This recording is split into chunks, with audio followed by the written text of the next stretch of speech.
গোপালগঞ্জে এখনো কিভাবে আমাদের এই অভ্যুত্থানের যোদ্ধাদের উপর হামলা হয়, আমরা প্রশাসনকে, পুলিশকে স্পষ্টভাবে বলতে চাই, পুরো বাংলাদেশে আমাদের এই যোদ্ধাদের, ফ্যাসিস্ট বিরোধী আন্দোলনকারীদের নিরাপত্তা যদি না দিতে পারেন, তাহলে ওই চেয়ারে কোন আইন শৃঙ্খলা রক্ষাকারী বাহিনীর বসে থাকার কোন অধিকার নেই।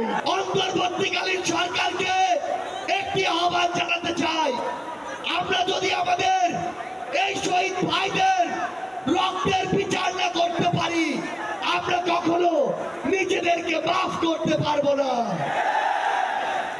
আমরা স্পষ্ট করে একটি কথা বলতে চাই, অন্তর্বর্তীকালীন সরকার এখনো যেই জায়গায় আটকে আছে, আমাদের সিন্ডিকেট গুলো ভাঙতে হবে।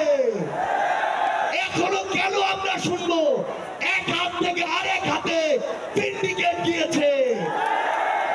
তাহলে আপনারা আপনাদের জায়গা থেকে কি অ্যাকশন নিচ্ছেন? কোন দেখিয়ে 18 সালের পরিপত্র বাতিল হয়, জুন 6 এই শহীদ মিনার থেকেই যৌক্তিক কোটা সংস্কার আন্দোলন শুরু হয়, আগস্ট 3 এই শহীদ মিনার থেকেই শত শত ভাইয়ের রক্তের উপরে, লাশের উপরে দাঁড়িয়ে এক দফা ঘোষণা হয়। আগস্ট 5 এই আগস্ট 5-এই বাংলাদেশের ছাত্র জনতার ঐক্যবদ্ধ লড়াইয়ে খুনি হাসিনা দেশ থেকে পালিয়ে যায়।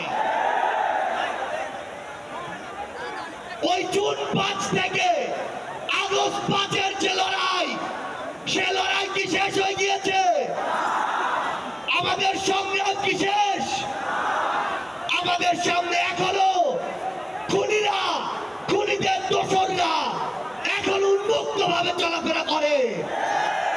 যারা আমাদের ভাইদের হত্যা করেছে, ওই ছাত্রলীগ, যুবলীগ, আওয়ামী লীগের সন্ত্রাসীরা, তারা এখনো বিভিন্ন দিক থেকে আমাদেরকে দেখে আর মুচকি হাসে। এই খুনিদের বিচার হতে হবে কিনা?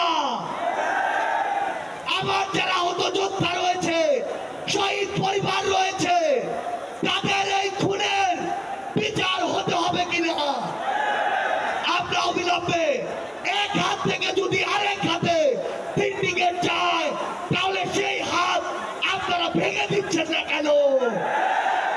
আমরা অন্তর্বর্তীকালীন সরকারকে আরেকটি স্পষ্ট আহ্বান জানাতে চাই, সেটি হচ্ছে আমাদের এই বাংলাদেশ সকল দেশের সাথে বন্ধুত্বপূর্ণ পররাষ্ট্র নীতিতে যাবে, কিন্তু সেই বন্ধুত্বপূর্ণ পররাষ্ট্র নীতির সুযোগে কেউ যদি মাথায় উঠে বসে, আমরা তাকে মাথা থেকে মাটিতে ফেলে দিতে বিন্দু মাত্র দ্বিধা করবো না।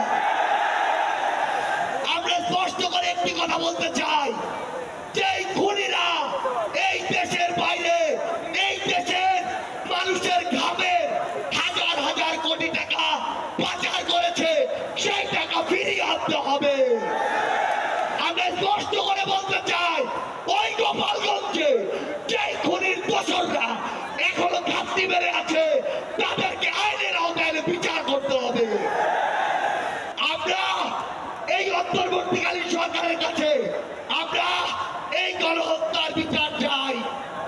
আমরা সিন্ডিকেট থেকে আমাদের মানুষের মুক্তি চাই।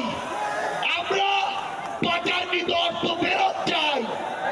আমরা দ্রব্যমূল্য নিয়ন্ত্রণ করে মানুষের স্বস্তি চাই। আমরা আহত যোদ্ধাদের সুচিকিৎসা চাই। পরিশেষে শুধু একটি কথাই বলবো, যে শব্দ নিয়ে এত মানুষ রক্ত দিয়েছে, এত মানুষ জীবন দিয়েছে, যে কেউ সেই সচিবালয়ে বসে হোক, পুলিশে বসে হোক, অন্য কোথাও বসে হোক, যদি সেই শব্দের সাথে, স্পিরিটের সাথে বিন্দু মাত্র বিশ্বাসঘাতকতা করার চেষ্টা করে, তাকে সমূলে উৎপাদিত করতে হবে।